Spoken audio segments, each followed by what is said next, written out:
अहम खबर, वज़ीर आज़म शहबाज शरीफ का अज़रबैजान के सदर से टेलीफोनिक राब्ता हुआ। जनूबी एशिया के हालिया बहरान में पाकिस्तान की मजबूत हिमायत पर सदर का शुक्रिया अदा किया गया। तफसीलात क्या हैं, फहद चौधरी से जानते हैं। जी फहद।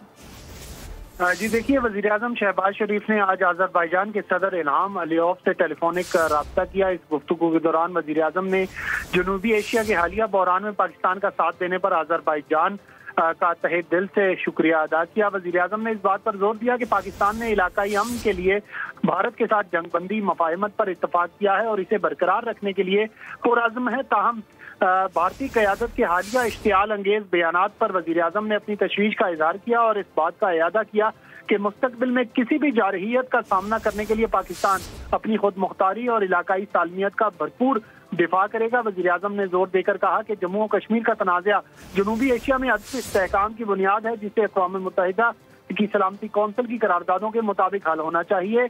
पाकिस्तान ने अज़रबैजान ताल्लुकात पर वज़ीर आज़म ने दोनों ममालिक के दरमियान खुसूसी और वक्त की आजमाइश पर पूरा उतरने वाले बरादराना ताल्लुकात पर भी रोशनी डाली। पाकिस्तान अपना दिफा भरपूर करना जानता है। फहद चौधरी अपडेट कर रहे थे, आपको शुक्रिया। सब्सक्राइब करें और बेल दबाएं ताकि कोई खबर रह न जाए।